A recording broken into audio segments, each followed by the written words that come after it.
Imagine there's no heaven. It's easy if you try. No hell below us, above us only sky. Imagine all the people living for today. Imagine there's no countries. It isn't hard to do. Nothing to kill or die for, and no religion too. Imagine all the people living life in peace. You may say I'm a dreamer, but I'm not the only one. I hope someday you'll join us, and the world will be as one. Imagine no possessions. I wonder if you can. No need for greed or hunger, or brotherhood of man. Imagine all the people sharing all the world. You may say I'm a dreamer, but I'm not the only one. I hope someday you'll join us, and the world will live as one.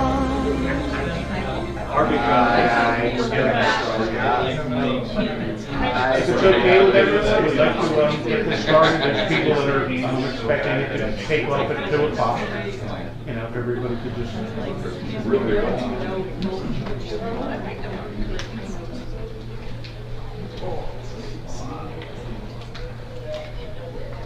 I'm Phil Reed. I'm Phil's dad. I was just out in the parking lot talking to Phil's brother Christopher. He's not able to travel.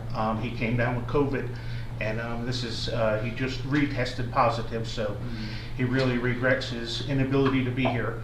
But you know, we were just reminiscing about some of the pictures that you guys could see there.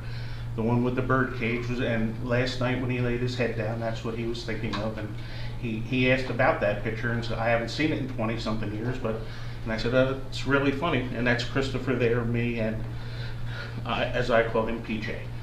You guys know him as Philip. I know there's people here called him Phil, Philly J. We knew him also as the Big Phil on Saturday morning on the radio station. We listened to him before the Grateful Dead show every time, and he hated the Grateful Dead, but that was the spot he got, and people tuned in for him, and that's probably the first I ever started listening to the Grateful Dead, because he was there, you know, and he meant something different to everybody, and I hope that we can all, you know, get together and get a little bit of who he was out there for everybody to hear. I'm not good at this. I'm a back of the house guy, so I'm just going to read from here, and I'm probably not going to have commas and semicolons and things in the right spots. So forgive me, and my handwriting is atrocious, so I may not even know what I'm reading here. PJ was the golden, and I am going to use PJ because that's what I know him as, was the golden child of our family, the first grandchild for both sets of grandparents, the first nephew of his aunt and uncles on both sides. When he was born, he was a beautiful baby. He looked like a doll. His mom always dressed him adorably. As a child, he melted hearts. As a young kid, he was very advanced. By 4 or 5, he was asking for a pewter.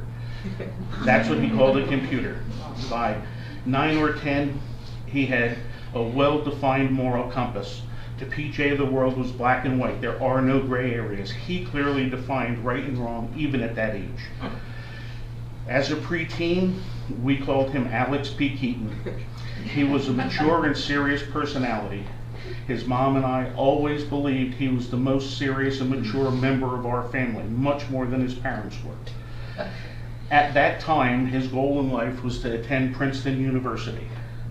When he was 11 or 12, we took a family vacation to Williamsburg, Virginia. We went into an old-time drugstore, one of those ones like with a penny candy section, a soda fountain, a lunch counter, you know, that kind of a place. At the hotel later that night, he told us that when he grows up, he wants to be a pharmacist, and he would have a place of like that as his own. And he talked about that for years, and we really thought that period, that's what he would do. In high school, he turned his interest to writing and multimedia. He became the anchor for the Wildcat News Channel on the cable TV station, the media club, and writing became his whole life. He decided to go to Stockton University to concentrate on writing. Stephen Dunn was a Pulitzer Prize winning professor there. Again, comma where I should have put it, I guess, who was probably the biggest influence on his becoming a professional writer. Mr. Dunn was proud to write the foreword of PJ's second book.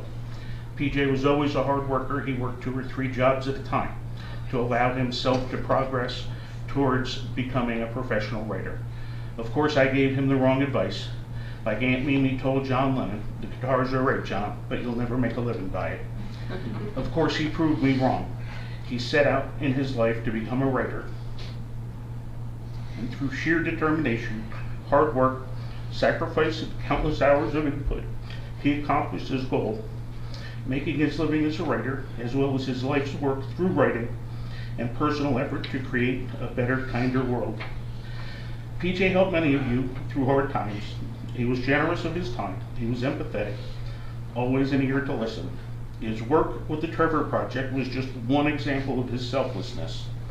It is my intention to have his memory live on through continued support of the Trevor Project. I would just like to close with an anonymous American Indian saying, "He who is remembered never really dies." And with the remembrances of PJ here, you know, he will go on. If his mom would like to say something, I would love for you to come up, Tamia. If you can, you don't have to. Try. Sorry. I just want to say thank you to all of you for coming. Like Phil said, to us, he was PJ. He's the 4th, so his Grammy, Phil's mom, asked me as soon as he was born if we can call him PJ, because it was getting confusing with all the Phils in the world. And somehow during his life he decided to go back to that. I think he was always mature, but I think he felt that even gave him more. In these pictures, that's one of my brothers with him now. Like Phil was saying, he was the apple of everybody's eyes. Our brothers were teenagers when PJ was born, and they just took him everywhere, did everything with him, and PJ beat him at every game they've ever played, and he was just an amazing child. And I'm so thankful to all of you, as I know Phil and Agnes came to be his second mom, just as caring and loved him just as much as we do. And he was very blessed in life, he really was. He had a lot of people who loved him. And this is so hard. And I just want to thank you.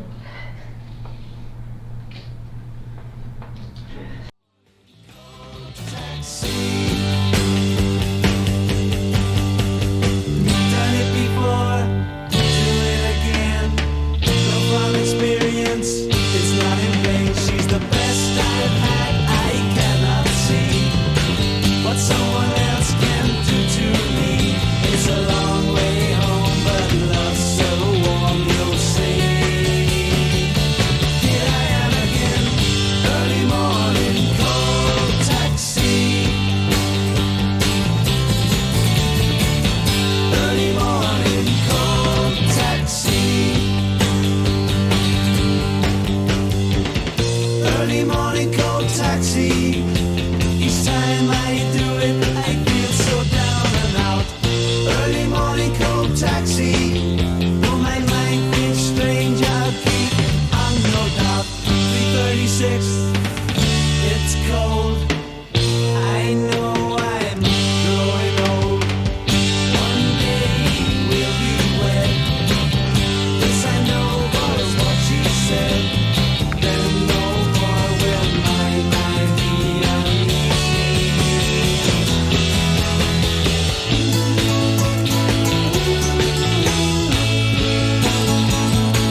like Phil said, he was my first nephew, and he was a apple, and we did take a lot of trips.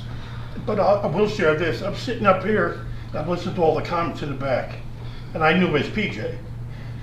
Then I did know Phil right away, and I lived by Washington. I live in Washington, D.C., so I used to take him to the government facility, the White House, and monuments, and PJ would have a couple remarks.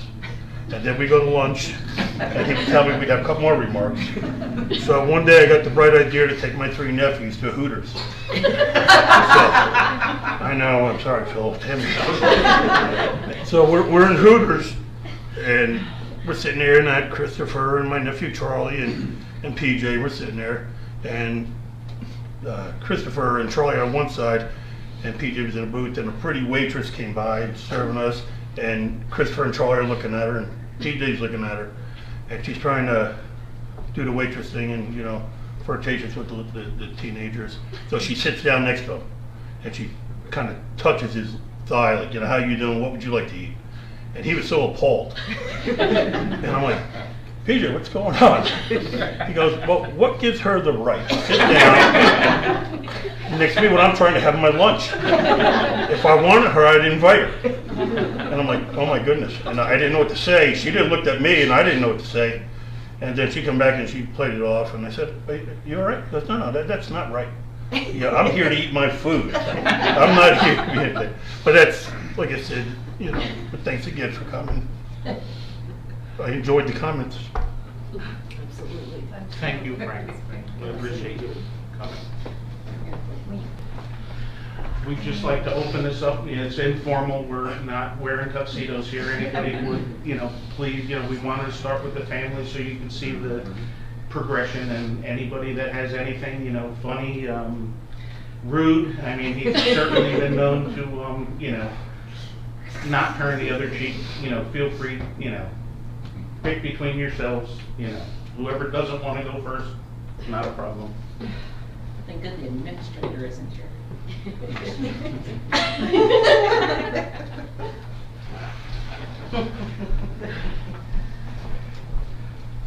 You know, I always wondered why Philip and I were sort of kindred spirits. But now I realize he was born in New Jersey, right? So that's where I grew up. And we really were kindred spirits in a lot of ways. He was the only one who had probably more Hawaiian shirts than I do. And was always proud to wear them, as I am. Of course, I started my career as a writer. And Philip really had a knack. And the hard thing when you're a writer, of course, is you're both alone with the keyboard. I almost said typewriter, that's how old I am. But you put your words down on paper, you try to translate what you've heard or your thoughts into words. And then on the other hand, being a writer, you want people to read and understand what you've written. And Philip had a real knack for that. His ability to take some of our complex topics at work and make it so that anyone could understand it was a real art. And I remember the first thing we were working on together, he was very nervous. I don't know why, I'm not intimidating. But he came into my office very nervous, and we talked for about 15 minutes. He came back within a half hour, and the words were perfect. Now, I have my own weird things of editing, as my former staff knows, and Philip adapted to those and adopted them right away. He had always a smile. He had no fear in coming into my office and talking to me and having conversations. He also, I'm a tea drinker. Again, I'm telling all these personal things. And whenever I ran out of my office, guess who had an extra tea bag for me? It was Phil. And we had some really great discussions. And now that background, I appreciate that, sir. That makes a whole lot of sense. He had a spirit about him that was very deep. And a great thinker. I can still see him, because my office would be sort of where his office came out at the elevator, and he'd always be smiling. I never saw him do anything but smile. We'd compare Hawaiian shirts. We'd talk about the work that he was doing and the great value that he brought to the organization. I said it's a terrible loss, not just because he's from New Jersey too, but because he's such a great soul and did such great work and was just a good, solid person. So sorry for the loss, and he will be missed. Yes. Thank you, Mark. Thank you. I don't want to get up and share, but I have to tell you that one of the conversations I had with Philip when he was working for Teresa was, he was working on the annual report. And he shares with me document, and he said, now, be sure to understand that the people that are the subject matter experts are reviewing this, their pieces. And he laid out to me what the very strict rules were, and I said, oh, do you tell that to Mark too? And he said, yes, I do. Very proudly, he didn't use Joel's, yes, I do, but it kind of made me giggle, and he said, I'm sure he understands.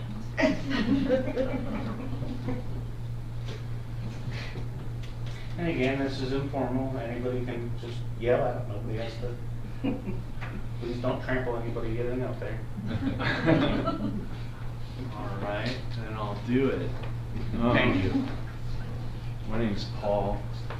I worked with Philip for 6 years, almost 6 years. Wow. He came on, in fact, he came on like right before me, right? Or a couple of months Right before around me. there. And I mean, I'm a writer, but I'm a business. I mean, I had 20 years of business writing, so when it came to real writing, I was really rusty. It wasn't like writing a novel or anything, but after working with Philip for so long, it's my belief that behind every good writer is a great editor. And Philip was a great editor. He edited almost 100 stories that I did. I worked with the safety department, and he edited almost 100 stories that I wrote related to safety. And while we were never close friends in our personal lives, over the past week I realized that we had a relationship as a writer-editor, and it showed me how close we were in many ways. I mean, that's probably all we'll hear about Philip is his Hawaiian shirts, but when I was interviewing for WAPA, Philip was there, and Eva was there, and my boss John was there, and I walked in and I was really nervous. I had been unemployed for a year and never worked for the government, so I was very nervous about working about the government, and I sat down next to Philip, and he was wearing a Hawaiian shirt. And I was like, oh, WAPA can't be that bad. If they allow people to wear Hawaiian shirts on a Monday, I think it was. And so he really helped me feel at ease. His shirt and his style helped me feel at ease. And I felt really comfortable around him. And I had no idea that I was going to be working with him so closely, but I did. And Philip was a cultivator of talent. He was a cultivator of writing talent. And he cultivated my talent in so many ways. I wasn't going to bring this, but I had to. When I asked him too many questions about AP style, he said, Paul, here's your AP style book. It's old, but it'll get you through. And I was flipping through it, and there was a page dog-eared, and I flipped to it, and I can't find it right now because I undog-eared it, but it was a page on what makes a good AP writer. And I know that he dog-eared that for me to read, and so I read it. I also wanted to say that it's got his DNA in it. There's a tea-stained page here where he tipped over a cup. So I'm going to hold on to this for the rest of my life and remember Philip by it. He also, when my stories were too long, he told me to shorten them. He would make me rewrite entire sections to get it right. And we had many a conversation about sections. There was one occasion where the introduction to my story did not make sense to him. He read it and he said, "Paul, I do not know what you're trying to say here." And the intro was wrong, therefore the whole story wasn't cohesive. And so he said, "I want you to rewrite this entire thing." And I was like, "I'm 2 days away from the deadline. You want me to rewrite the whole thing?"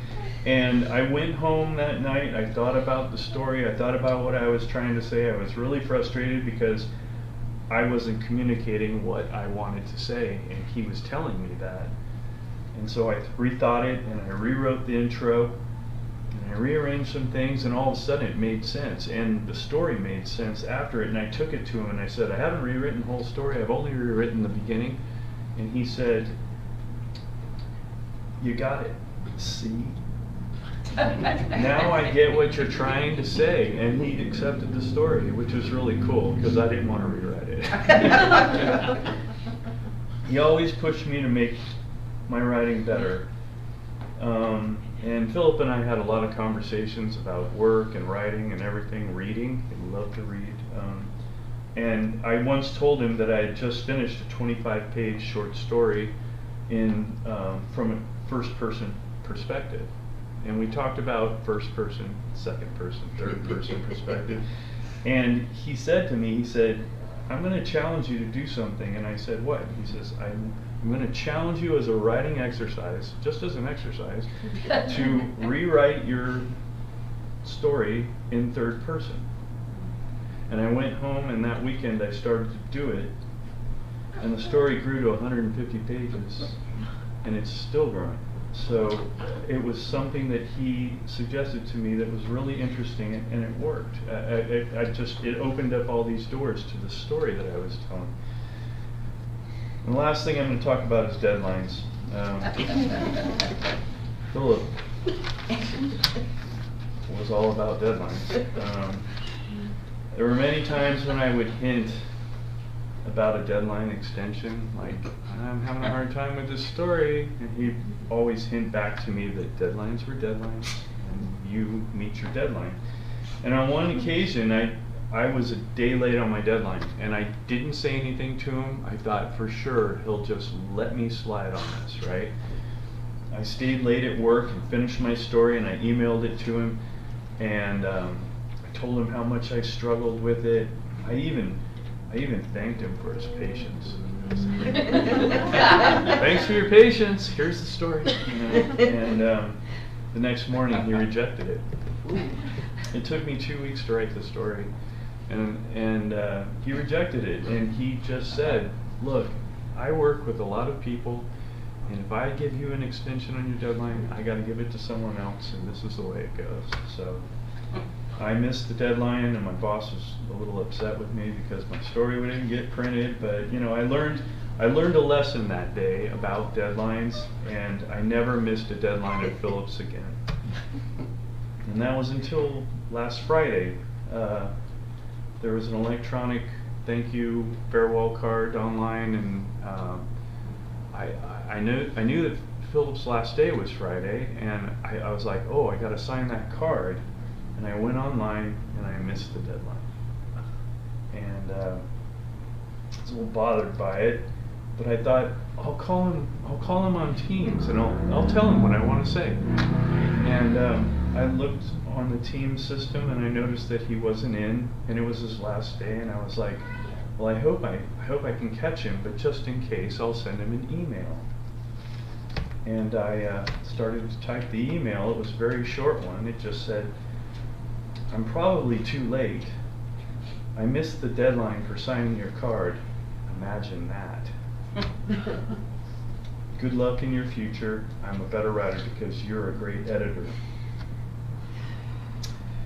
And I'm gonna miss Philip, but I'm gonna remember so many things about him: his Hawaiian shirts, his intellect, his sarcasm, his wry sense of humor, witty outlook, and kind of had a nerdy laugh.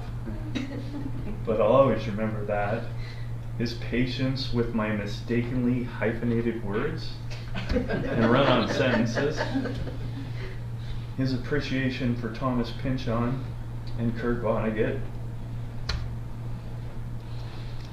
and his love for reading. If I ever finish that 25-page short story that turned into a novel, the first page will read, "For Philip." Thank you. Thank you. Thanks. Thank you. Thank you so much.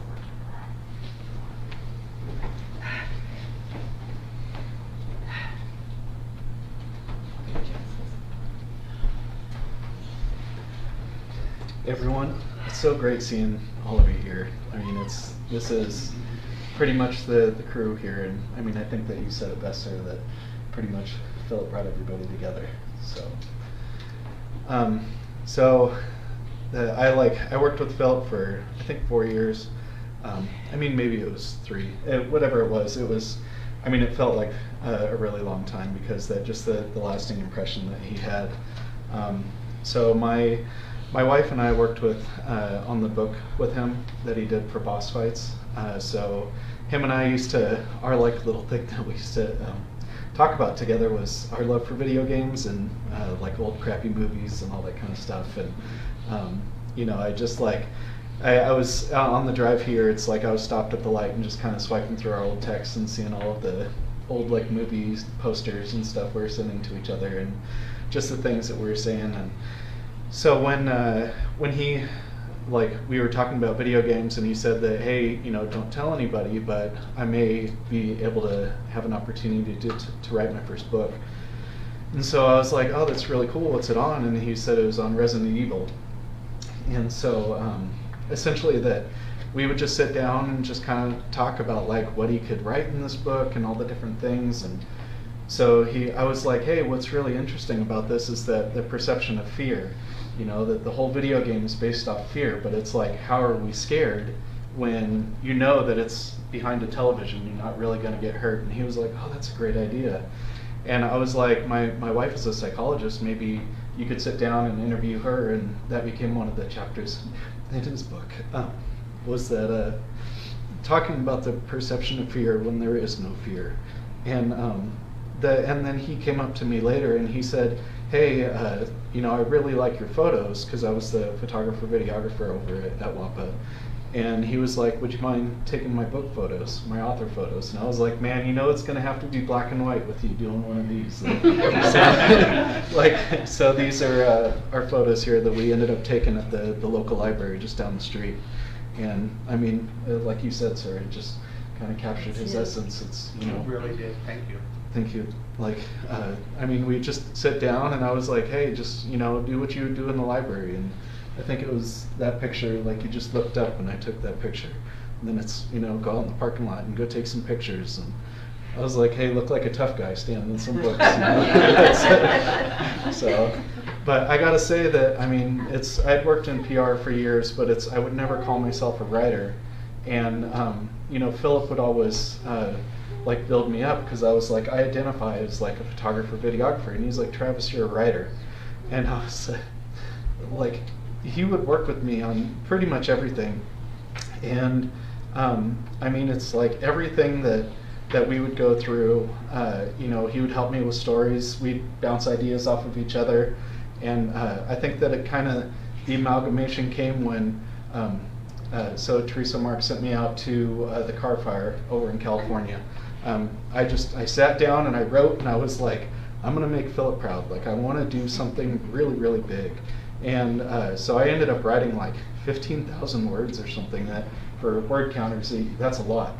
And so Philip was like, hey, that's a little too ambitious. You know, you can't have it be the closed circuit, just your story. So pared it down to like 3,000 or something. I was like, that's a good compromise. But I think that, and I'd have to double check, but I think that story ended up getting Story of the Year in the closed circuit. Wow. And so like, for me, that was like, I was like, I mean, as emotional as I am now, I was like, Philip, maybe I am a writer. And he was like, Travis, you are a writer. You know, and kind of a little funny story was that, so I was leading this, essentially our pay system was going over to some new system, and I was the point of contact for it. And so I'm like doing all the writing for it and ghost writing all the emails and stuff, which essentially that just means I'm writing the emails for the executives sign off on it, and then they click send under their name. And so this one comes in and it's just a mess. I was like, who wrote this thing? And so like I fixed it all up, I showed Philip, and he was just like, what in the world is this? And I was like, I have no idea, but this is not going out with my name on it looking like this. And so I fix it all up and then send it over to somebody else that has the executive send it. It was Dennis, our CFO at the time. And so they were like, yeah, Travis signed off on this. And he was like, oh, cool, we're good. You know, click send. And it was the original email that was all messed up. And Philip comes over to my desk and he goes, Travis, did you have a stroke? And he was like, what are you talking about? And I opened up my email and I was like, dear God. I was like, they sent out the original email that was straight trash. So yeah, that was, I just loved it. Did you have a stroke? But yeah, I mean, even after I left WAPA, I went over to a different agency and I didn't have an editor there. It was, I mean, I was it. And so it was in the height of COVID. It's like everything that we were doing was front page news. And I was just like, man, can you be my editor? Like, and he said yes. And so I didn't even work with him anymore, and he still agreed to it.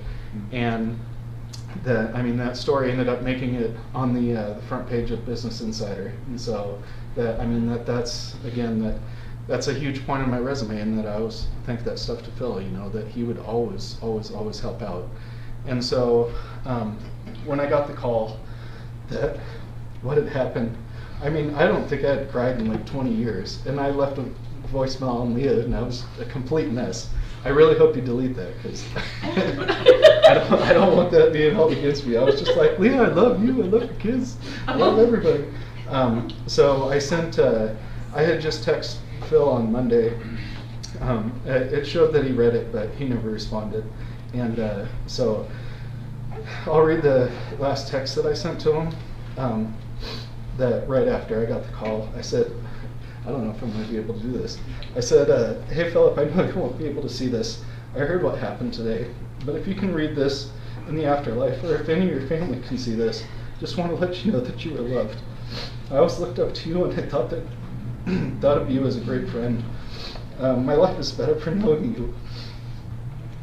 And just want to let you know that I've always madly respected you, your writing, and your love for the craft. I miss you, buddy. I really wish that I would have called you and hung out with you one last time. Thank you. Thank you, Travis. Thank you.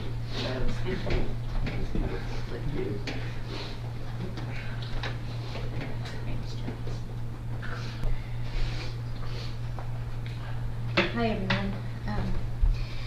I really didn't want to do this today.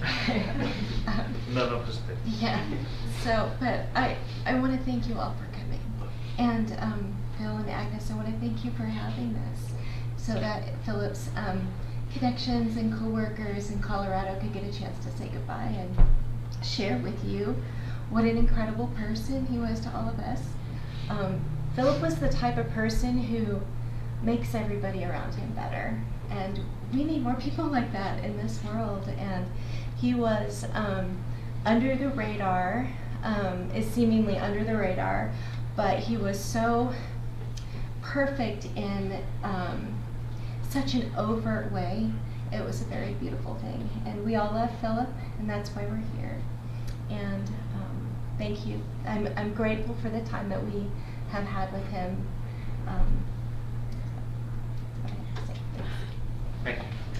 I'll also apologize for the child, but I didn't know whether, I didn't want it to stop me from thanking you, so. We're glad that you brought it. Thank you.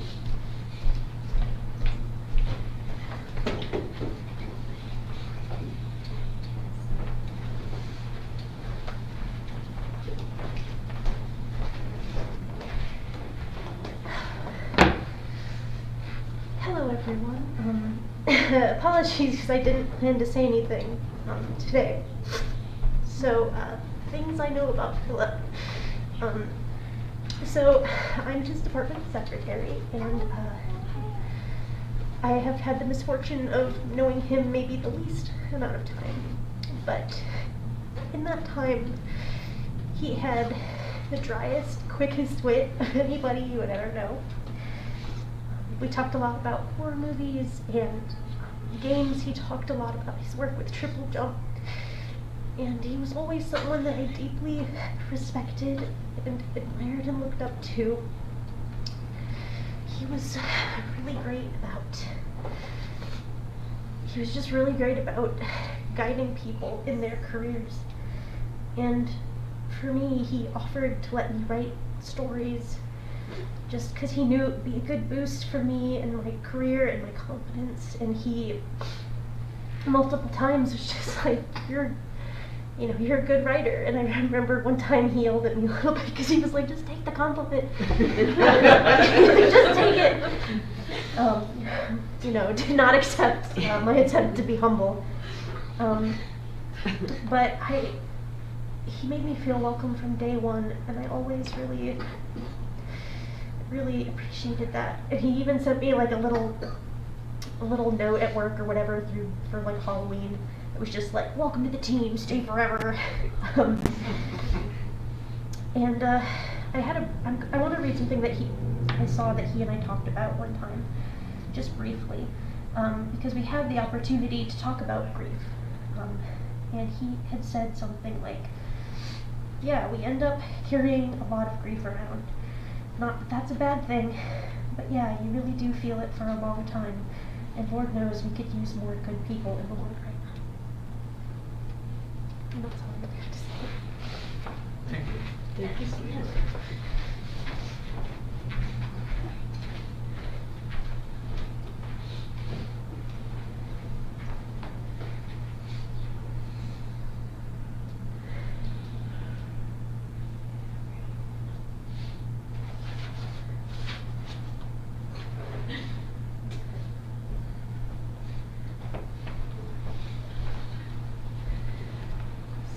So I'm going to read two things, unless Lisa or Joel wants to jump up right now. John Flint, who also has worked at WAPA, sent in some remarks. So I'm going to read John Flint's, and then I will go into my own.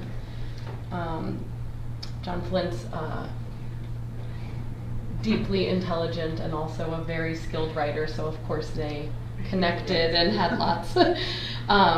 So he's on a trip currently. He cannot be here. He's wondering if we can share this. So it reads, 3 years ago, Philip and I had been working at a WAPA public affairs event and were packing up to depart. We were in an auditorium at headquarters, and around us at this point was a sea of empty chairs. We sat and talked for a few minutes. Our conversation led to ways of journalism in the Old West. I mentioned a book I've known for around 40 years at this point. This is Timberline, a story of Bonfils and Tommen by Gene Fowler. This is a story of the Denver Post and the Wild West. Fowler was a Colorado historian whose works are characterized by stories that ring of exaggeration and legend. He wrote of miners with eyes sparkling with the lure of silver and gold. He wrote of the meccas of the Colorado Gold Rush: Central City, Black Hawk, Telluride, Leadville, Georgetown, Idaho Springs, Fairplay, Montezuma, the townships that erupted into existence with the lure of silver and gold. When I told Philip about the Fowler history, my story started with an image of a miner sitting next to a campfire reading the label of a can of pork and beans. As Fowler points out, miners of the gold rush were desperate for anything in print.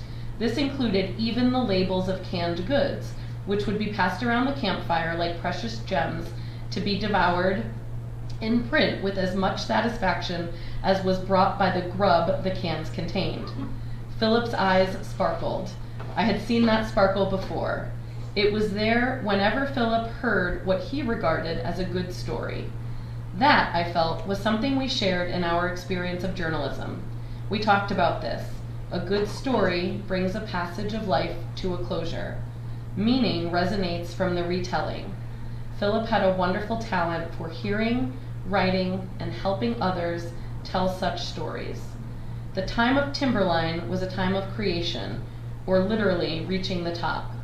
People were absorbed in creating a world that expressed wild dreams of vast fortunes rather than the mundane realities of long hours of work and surviving harsh weather and treacherous mine shafts. Here is something I think Philip understood in its essence. The sparkle in his eyes was the sparkle of imagination, of the need to find meaning in every act of life, of sincerely understanding what it is to tell a story and to share in what it brings. It was an honor to know Philip. John. So I met Philip in 2016. I am proud to have played, Eva, just a small role in hiring him, as long as no one from procurement is here. But my colleague Amber is the real MVP there. Once hired, I worked with him closely, training him in his new job. And I am beyond grateful for that experience because it opened the door for us to learn about and know one another outside of simply working together. We both grew up in the Northeast. We had both lived in Florida for a bit, and we both loved writing and editing. There were immediate commonalities that opened the door to further relationship and friendship. And there were differences too. So many differences. We spoke openly and candidly about them in a curious and observational way to gain understanding, never with judgment. Philip was order, and I am chaos. And I have joked many times over the past week or so that although our friendship never made sense, I am not only grateful for it, but felt privileged, truly, that he let me in and trusted me with pieces of his life. I believe it's human nature to compartmentalize pieces of our lives, but what has become clear over the past week or so is that Philip, or PJ, or Phil, or Philly J, as some of you know him, shared different bits of his life with different people. I held a few small pieces, and many others across the country and globe held others. I learned this week that Philip played guitar and performed at nursing homes and at a quaint Italian restaurant, and that he liked Fish, the band Fish with the PH, and The Who, and that his initial J stands for James, and that he's the fourth. I believe it was very much by design that he shared different pieces with different people in faraway places. But as those communities have converged and come together this past week in our love and concern and shared grief, a few things have become abundantly clear. Philip's reach and impact on individuals around the world is more profound than anyone may have realized. Corners of the internet are filled with people who consistently say that he was a great support to them in their writing, in their confidence about their writing, and personally, and specifically with respect to their mental health. That he took the time to check in, to leave comments on other people's content, and that when they were down, he was just there in support. Not to fix or point out why they should be happy, just to be there letting them know they weren't alone. Some pieces of what we know are consistent. Hawaiian shirts, profound intellect, writing ability and wit, compassion for underrepresented communities and for the world, video games and gaming, niche interests, collectibles, his reliability and conscientiousness, his private nature. And we know that his struggles were real and big and heavy and near constant. He was honest with many about his struggles, and his writing is filled with it. But as pieces only known to some come into clearer focus, and only with the benefit of hindsight does it seem so tragically unbearable. And I think I speak for many when I say that I am devastated that we didn't know more, realize more, see more, and be able to do more to support him fully in his time with us. The last observation you touched on, Phil, is that he must not have slept.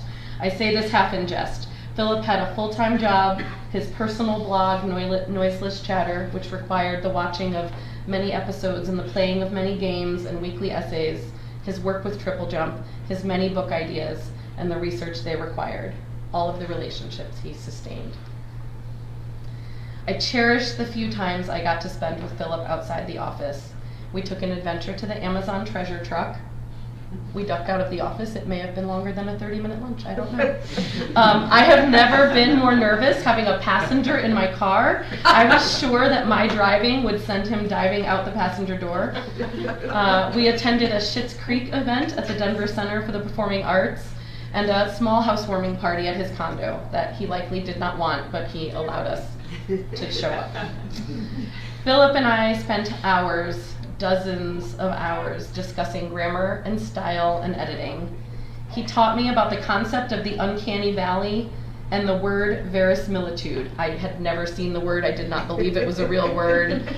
And he just looked at me like it was the most common word he had ever known, verisimilitude. You can look it up if you are not already familiar.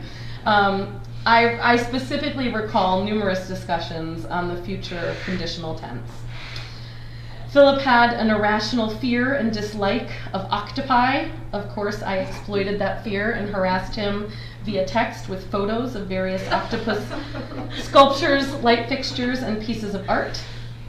Last I knew, Philip had never navigated a parking garage, and Philip told me on multiple occasions that his greatest fear was being framed for a murder and not having an alibi. Many of our laughs and jokes centered around our primary differences: his adherence to deadlines and my ignoring them, his contemplating the numerous ways something could go wrong and my baseline assumption that things will all just work out, his arriving to the airport 5 hours early for flights, and my excitement around whether, knowing or not, I would ever make any given flight. We joked about doing a life swap where we would trade places with one another. He assured me that that would not work for him. Philip, I'm talking to you now. I selfishly despise those demons you mentioned for their cheap one-time victory, as they have taken you away from people who loved you and for who we are all better having known you. This world was better for having you and your heart and your mind in it. Simultaneously, I am grateful that you can now rest and be at peace. But I miss you, and I imagine I always will. You were a gift to me and everyone who loved you, and you are a gift to the world.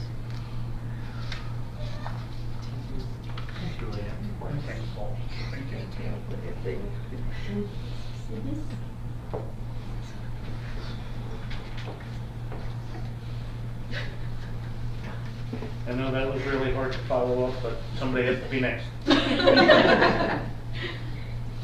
right here? Casey, can we get you to say something? Absolutely. Please.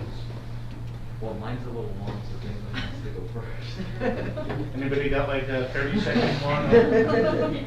You can't, that's not enough for Philip. No, you're right. So Thank you. I prepared a speech.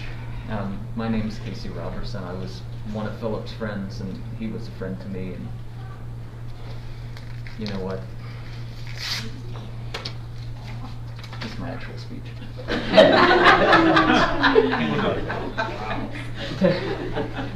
Tearing up index cards. So let me take my mask off. Tearing up of the index cards when giving a speech is a trope. You've seen it in movies and television. The tearing of the prepared speech is a signal, a way to say that the situation is too important, too emotional to risk sounding practice. Immediate emotion is called for. So it's a trope. As soon as I did it, you knew what I was doing and what I was trying to say with it. But maybe after seeing a trope hundreds of times, it becomes a ritual. This kind of memorial where people come to speak about someone they loved is a ritual. Philip J. Reed created rituals. I don't know if he meant to create them, but that's what he did. They became rituals for us, his friends. One ritual was committing to writing weekly blog posts. Philip's writing inspired many of us to do the same, and when I say us, I mean those of us who knew him online. I guess I'm kind of representing us. I found Philip through his blog about the same time he started writing about Alf, and that's why Alf is here. And it was a ritual. I saw it was doing something good for him, and I started a blog. Somewhere in this slideshow, we went up to Jersey to a horror convention to meet the perfect strangers. His elf blog got me writing about perfect strangers. So it was a ritual.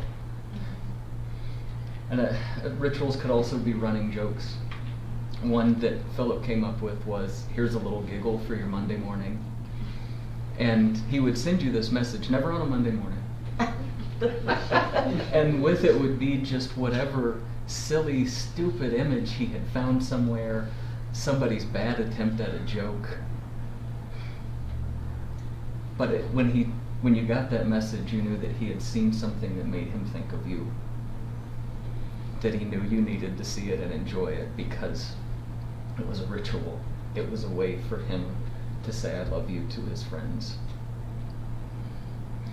Another ritual Philip created was an annual online live stream event every year at Christmas, and he did it 6 years straight.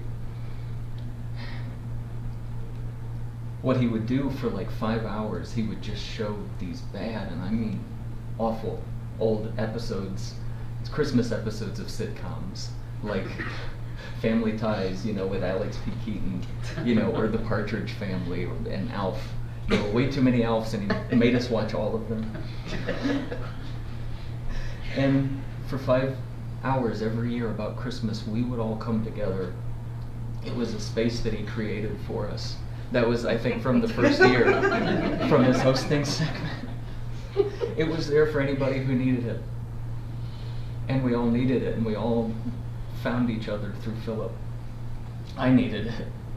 And when he was struggling and he didn't do a live stream for a few years, I asked him if I could host one because I wanted it back so badly.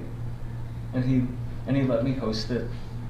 And I realized when I put it together and during the stream, it was a ritual. It was a way to say I love you to your friends. Philip had a lot of friends, and I bet he had a way to say I love you to all of them, to all of you. Some sort of ritual that he created, and because that's what he was. He breathed meaning into everything he did, into his writing, into the events he put on. I mean, I forgot to say the Christmas live stream, it was always a fundraiser with it for the Trevor Project. So we had those rituals for Philip, and now we have this one, this service without Philip.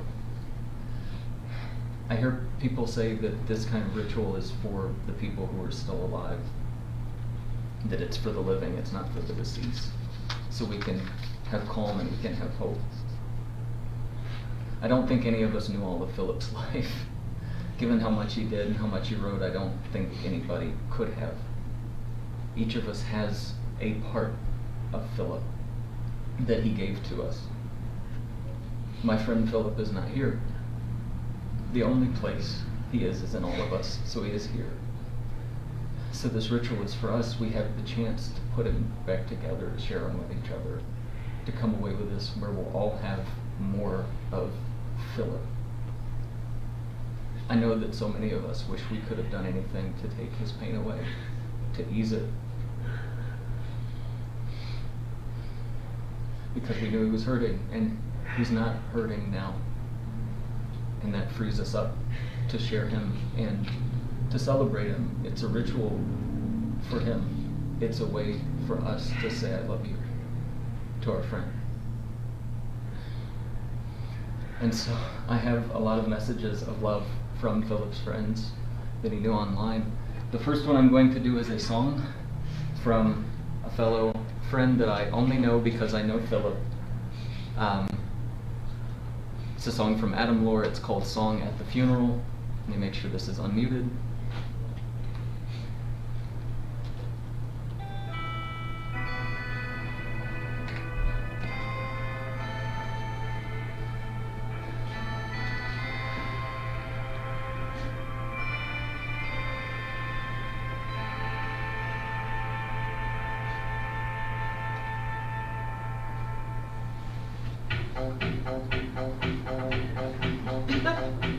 They wanted me to sing the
sing along. I think you all know the words at this point.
Okay, let's get the slideshow back going. Whoops.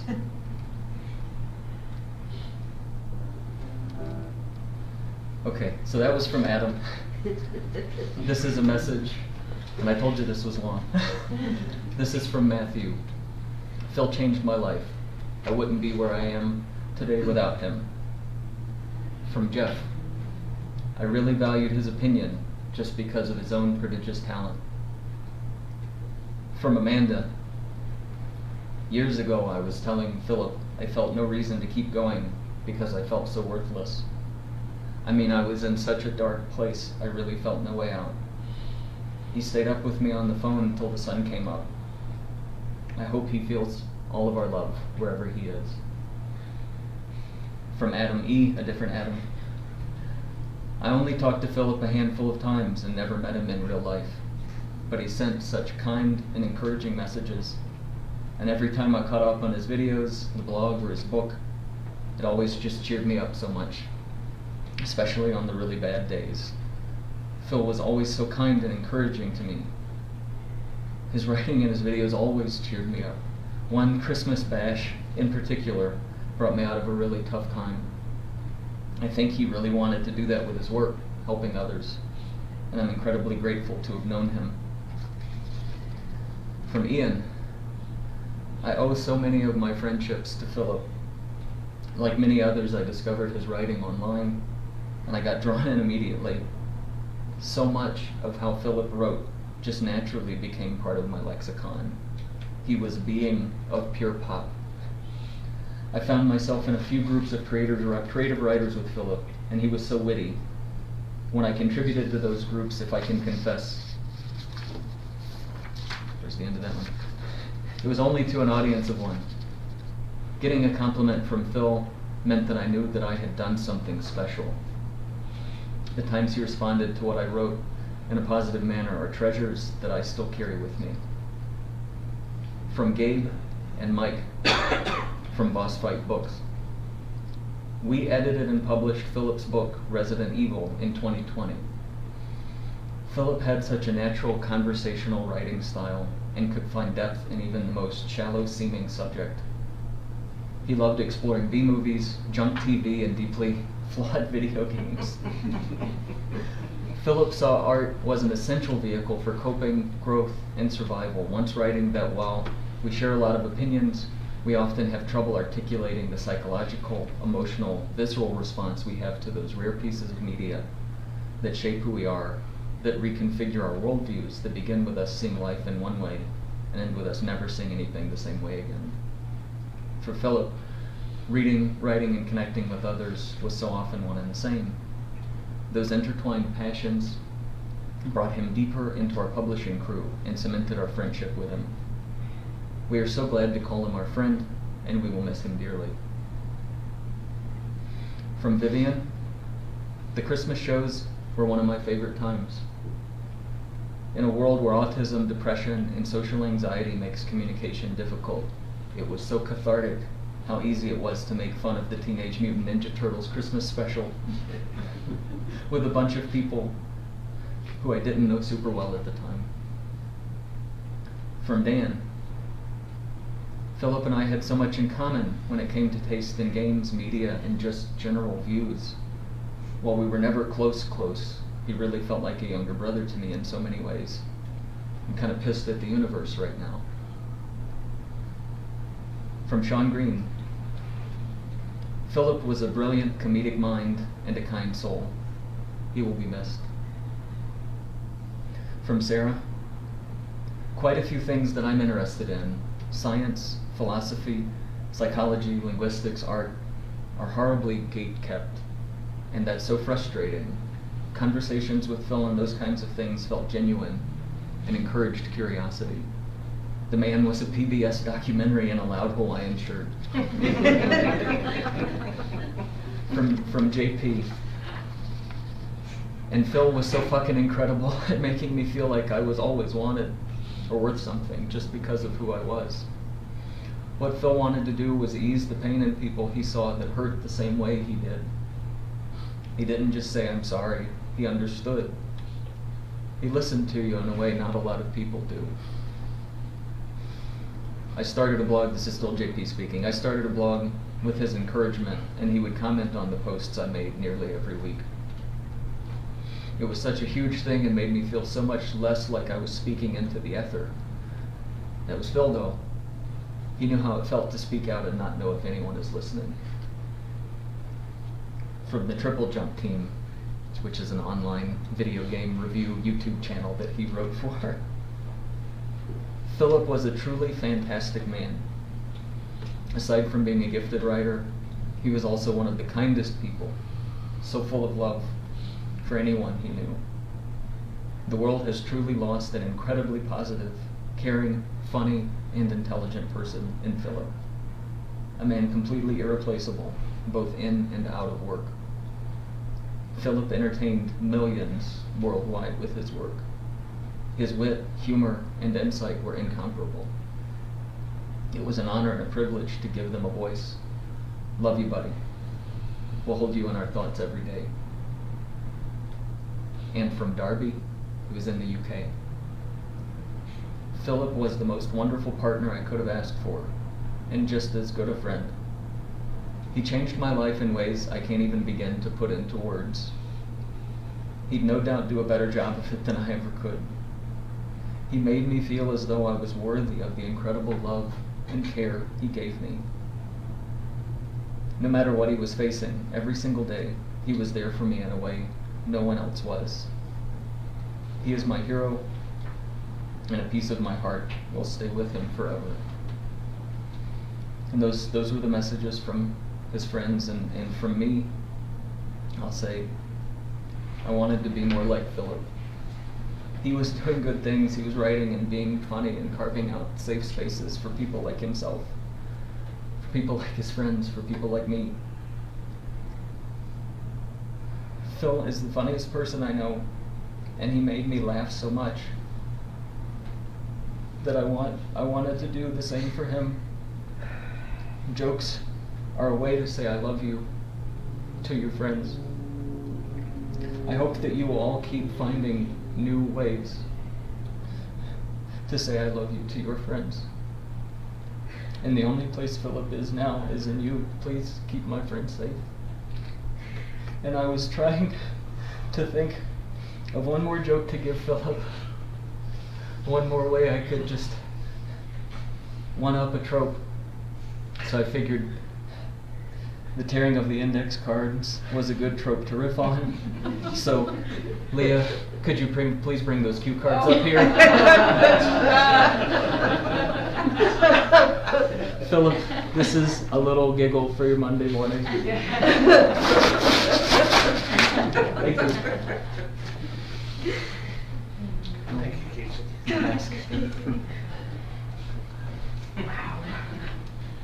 I know that's very hard to follow up on, but we need to hear more. Please, don't be embarrassed. Just say something. I'm gonna tell you that when PJ was phew, probably 5 or 6 years old, and he wanted to be on TV, and me and my mother-in-law, Phil's mom, under his constant pressure, trucked him up to northern New Jersey to see a talent. You know, you think that's a gimmick, you know, so we were so, and of course we brought his little brother Christopher along, and they were night and day, and PJ did an excellent job on this commercial they gave him, but my mother-in-law's looking at me, and I'm looking at her, and like, who's taking him back and forth to New York, you know, like, after long conversations and stuff, we decided he was much too young to do anything like that, and Christopher, PJ gave him some kind words, but Christopher was younger than PJ when this was going on, and they gave Christopher a commercial to do about about milk. And Christopher was holding himself and squirming, telling everybody why he loved milk in this commercial. They were just night and day, but PJ from day one just wanted to be somebody. And you guys are all showing us he was that. So more than us.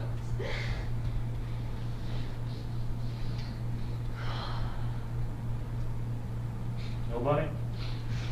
I know I already spoke, but I'm going to read one more thing if that's allowed. I know there's not a lot of rules, and even if there were, I could break them. The limit is 5. So you still got 4 to go. And Paul, I'm sorry, I'm just going to single you out here. I felt compelled to read something that I had posted on Facebook, and I didn't think to include here.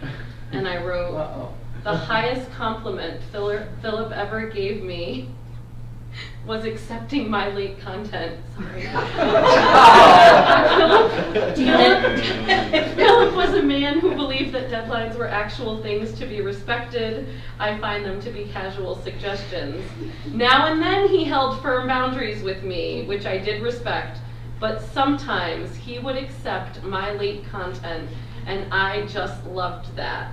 And then I jokingly added, see, Philip, you were part of the problem, reinforcing to me that it was, in fact, okay to submit things late. Let it be stated for the record that during our last conversation, you requested content by Monday, and I submitted it on time.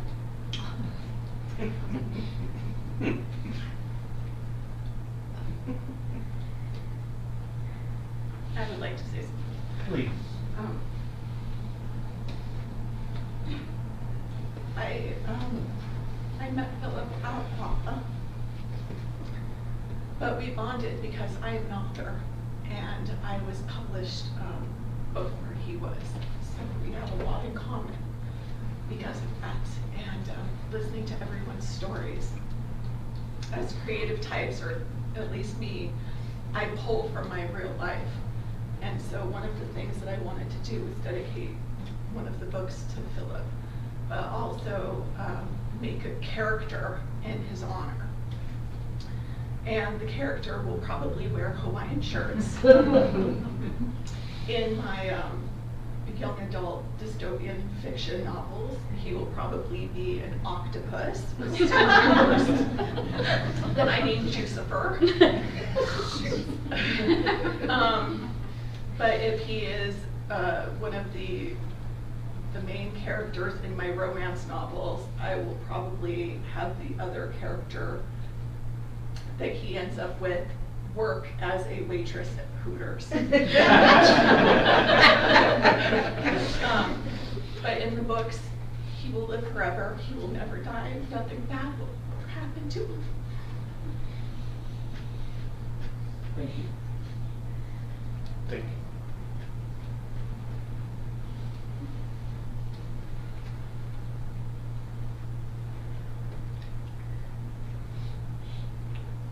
Well, if anybody wants to say something and doesn't want us to see, we'll be glad to close our eyes. Because I know everybody has something, and there's no judgment here. But please, feel free to say something. I know it's hard for me to articulate and not break down in tears. I understand where you're coming from. This is definitely no judgment zone. And, to all of us, we're taking in and learning something. I've learned more about my son in 1 week because we were not familiar with his life here. 1,867 miles is a lot further than you would really believe until you try to drive through Kansas. You learn a lesson, but I would drive 1,000,000 miles to spend another minute with him.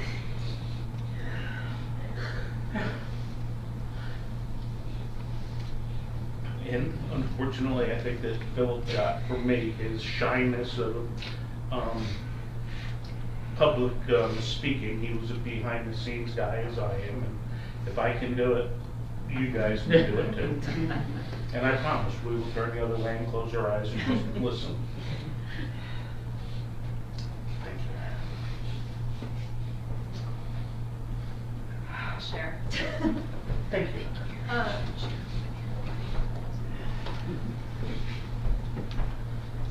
Nowhere near as eloquent as all the talented authors here. And that's why I relied so heavily on Philip, because he was. So I worked with Philip since he came to WAPA, however long ago it was. And I always looked for excuses to be able to reach out to him and talk to him, because I so enjoyed the conversations. He made me laugh. He was kind. He pushed me. He also deleted my hyphens and yelled at me for British English and not American English.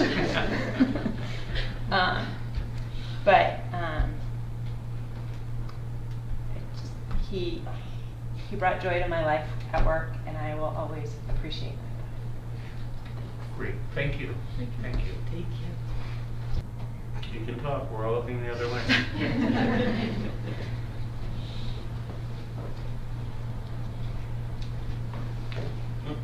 Please.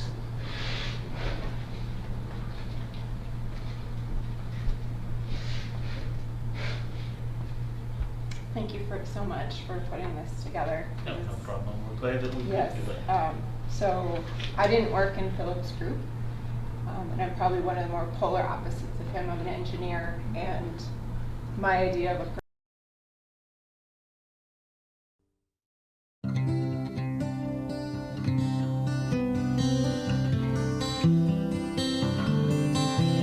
O Pavadika, the preserver and protector of all. Without beginning are you, Lord, without end. None jewel beyond compare, and none can measure you. Without color, expression, or form, nor attributes to lend.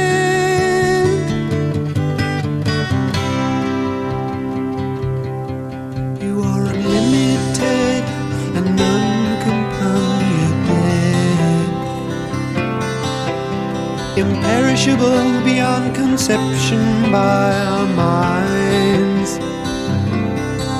None can divide you, oh God, you are eternal. None can see you but with eyes divine.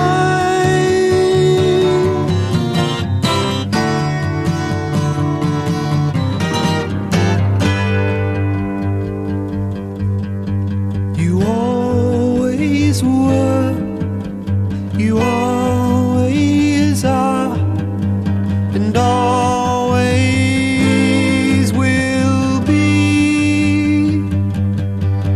You are everywhere, in everything and beyond.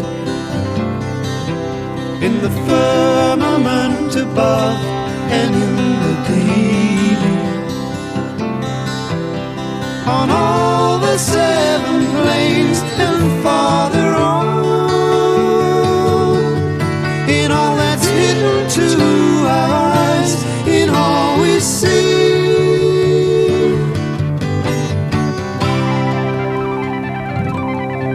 Beyond the trinity of worlds and in them all.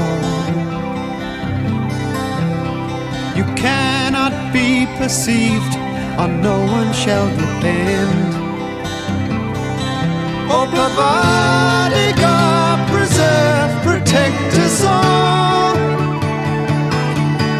Without beginning, are you Lord? Without end.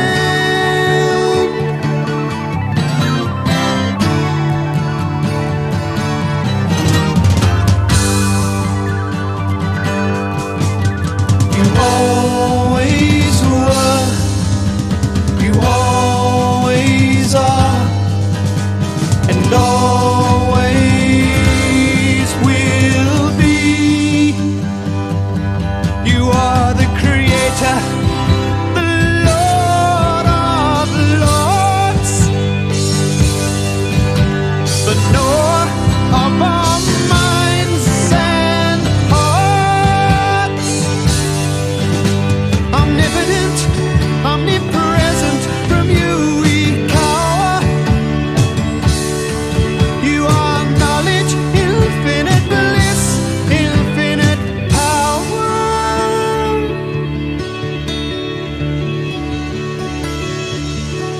You are the ocean of knowledge, knowing all. Infinitely knowing, we can but tell.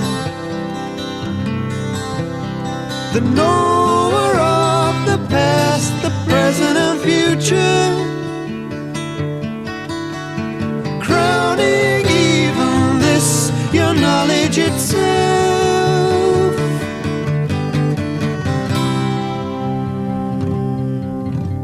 All merciful, benevolence, eternal.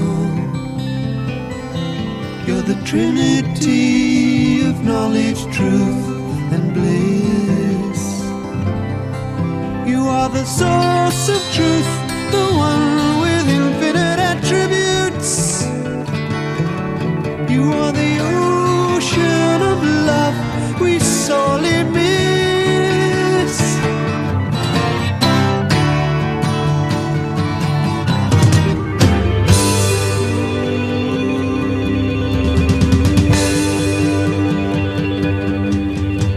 You always were, you always are, and always will be. You are the ancient one, the highest of the high. You are Brahmiche and Kije. You're the beyond that, beyond that. Para Brahma, Ilahi, and Allah. Yes, then, Ahura Mazda, and God the beloved.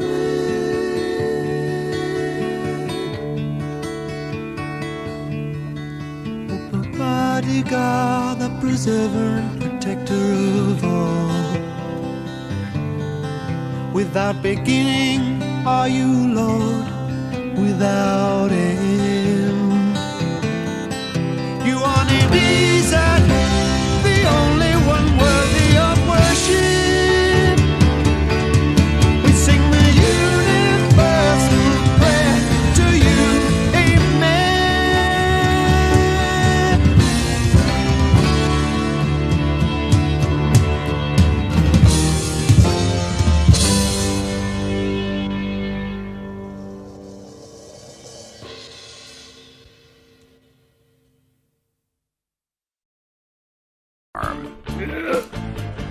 Okay, thanks again.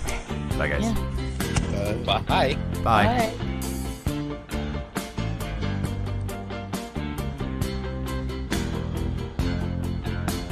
Willie, he works as a social worker, blowing his pennies on hobbies. Katie, his wife, she left a note on the door saying the alien's not very funny. Ah, but you know he's a refugee from planet Melmac. It's a terrible show by now. Who cares? can afford to drive from LA, especially on social work money. And it seems such a waste of airtime, if that's what this one's about. Fusco, if that is your plot for the week, I'm tuning out. I'm tuning out.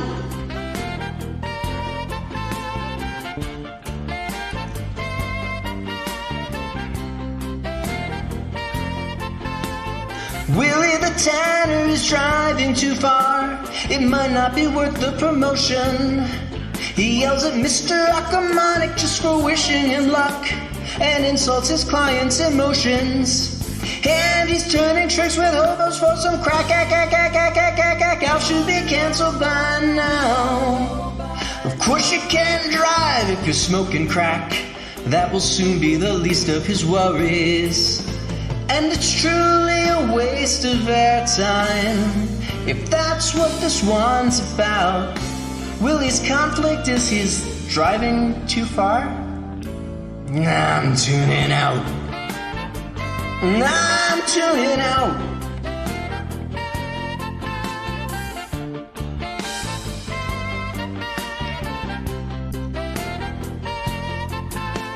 You should never watch a show where nobody can act. Should have changed the channel by now. You can watch Alf squander its potential. Is this worth an alien puppet? If this is what they had in mind, if this is what the writers crap out, have fun tuning in, 'cause I'm tuning out. I'm tuning out.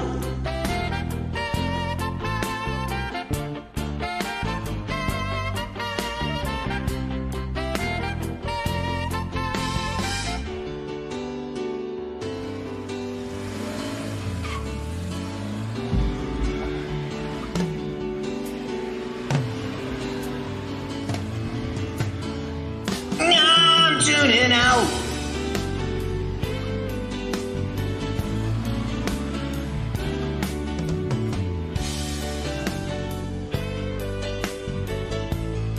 Thank you for listening, everyone.